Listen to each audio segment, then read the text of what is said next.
بسم اللہ الرحمن الرحیم۔ السلام علیکم ورحمۃ اللہ وبرکاتہ۔ کیسے ہیں ویورز؟ امید ہے آپ سب خیریت سے ہوں گے۔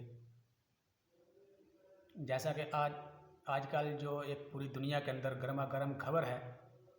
وہ رشیا اور یوکرائن کی جنگ کے بارے میں ہے، جس کے بارے میں پاکستان اور انٹرنیشنل جو جرنلسٹ ہیں وہ یہ کہہ رہے ہیں کہ یہ اگر روس نے حملہ کر دیا، مزید آگے بڑھ گیا تو یہ تیسری عالمی جنگ کا آغاز ہوگا۔ میرا نقطہ نظر اس حوالے سے ذرا مختلف ہے، اور میرا نقطہ نظر یہ ہے کہ ہم سمجھتے ہیں اور ہم کہتے آئے، جب 9/11 کے بعد امریکہ نے افغانستان کے اوپر حملہ کیا تو ہم اسی وقت یہ بات کہتے تھے کہ یہ تیسری عالمی جنگ کا آغاز ہے۔ لیکن افسوس کہ لوگ جو صحافت سے تعلق رکھتے ہیں، میڈیا سے تعلق رکھتے ہیں،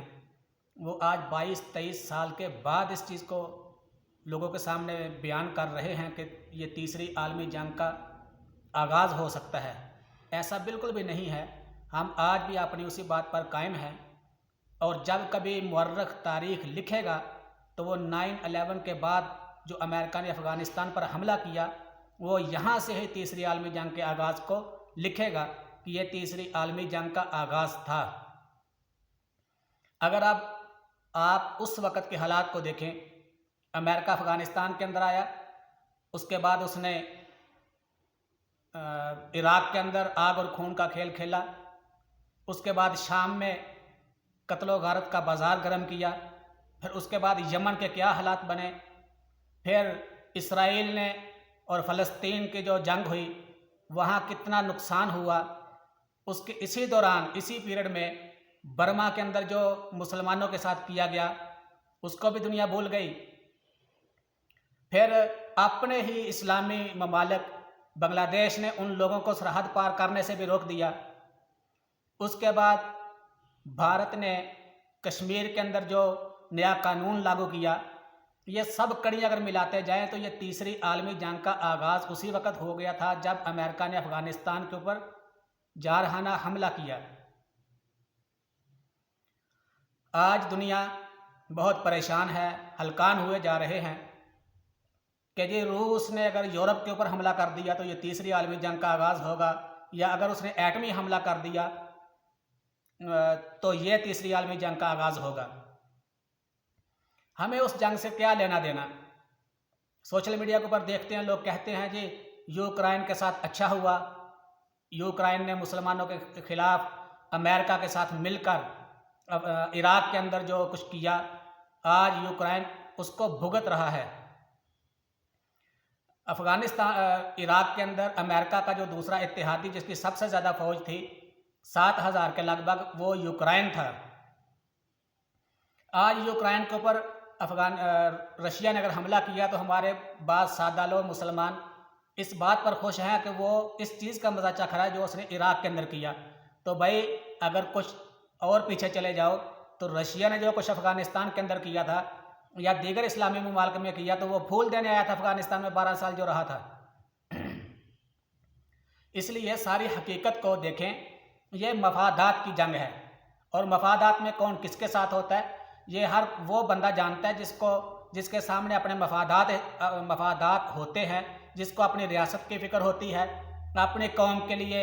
کچھ سہولتیں چاہیے ہوتی ہیں، وہ بندہ اپنے مفاد کے لیے جس کے ساتھ چاہتا ہے کھڑا ہو جاتا ہے۔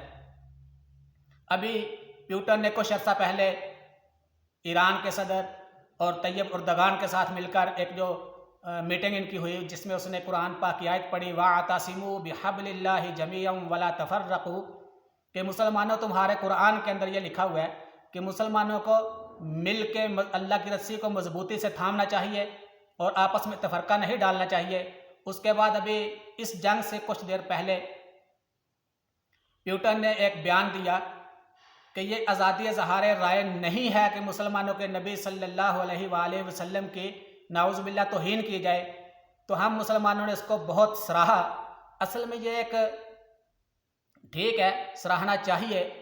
لیکن اصل میں اس کے اندر جو اندر کی بات ہوتی ہے اس کو بھی دیکھنا چاہیے کہ پیوٹن نے یہ بیانات، میں سمجھتا ہوں کہ مسلم قوم کی امت مسلمہ کی حمایت حاصل کرنے کے لیے دیے۔ پہلے اس نے مسلمانوں کو آیت پڑھ کے بتلائی، اس کے بعد اس نے مسلمانوں کو اس حوالے سے اس نے دل جیت لیا اور ہم مسلمان اس پہ فدا ہوتے گئے۔ وہی طیب اردگان جس کے سامنے پیوٹن نے یہ آیت پڑھی تھی، جس کے ساتھ دوستی بھی تھی، آج وہ طیب اردگان یوکرائن کے ساتھ ہے۔ کیونکہ اس کے مفادات اس سے وابستہ ہوں گے۔ اسی طرح کچھ دوسرے ممالک ہیں وہ رشیا کے ساتھ چل رہے ہیں، کیوں؟ ان کے مفادات اس کے ساتھ منسلک ہوں گے۔ بہرحال یہ کسی طرح بھی اس کو تیسری عالمی جنگ کا آغاز نہیں کہا جا سکتا، یہ تیسری عالمی جنگ کا تسلسل ہے، اور مجھے تو ایسے ہی لگتا ہے کہ یہ جنگ بڑھتی جائے گی، ابھی 2 سال 3 سال 4 سال جب بھی ہوگا یہ بڑھے گی، اور یہ یورپ کی تباہی کا سبب ضرور ہوگی۔ آج پیوٹن بھی مسلمانوں کو آگے کر کے یوکرائن کے خلاف لڑا رہا ہے، چیچنیا کے مسلمان اس کے ساتھ ہیں، اور یورپ کے اندر بھی تیزی سے پھیلنے والا جو مذہب ہے وہ اسلام ہے۔ اور بہت سارے لوگ یہ کہتے ہیں کہ آنے والے عرصے کے اندر یورپ کے اندر اسلام کی حکمرانی ہوگی، اسلام کو چاہنے والے وہاں حاکم ہوں گے۔ تو لگتا ایسے ہی ہے، یہ جنگ بڑھتی جائے گی، بڑھتے بڑھتے یہ یورپ کے دروازے پر پہنچے گی، اور یورپ کا جو قانون ہے، یورپ کی تباہی کا یہ سبب بن کر مسلمان اس کے اندر سے ابھریں گے، اور پیوٹن جیسے لوگ مسلمانوں کی ہی حمایت کریں گے، کیونکہ اس کو پتہ ہے کہ یہ ایک ایسی قوم ہے جس کے اندر حریت کا جذبہ ہے، جس کے اندر جہاد کا جذبہ ہے، جس کے اندر شوق شہادت کا جذبہ ہے۔ یہ لڑنے سے اور مرنے سے بالکل نہیں گھبراتے۔ انہوں نے اس کا تجربہ افغانستان کے اندر بھی کیا اور دیکھا، اس کے بعد چیچنیا کے اندر بھی دیکھا، بوسنیا کے اندر جو کچھ ہوا وہ بھی دیکھا۔ تو لہٰذا اس میں وہ مسلمانوں کو ہی آگے کریں گے، اور مسلمانوں کا اس میں آگے کردار ہو سکتا ہے کہ وہ یورپ کے اندر جو بھی جنگ ہوگی اس کے اندر مسلمان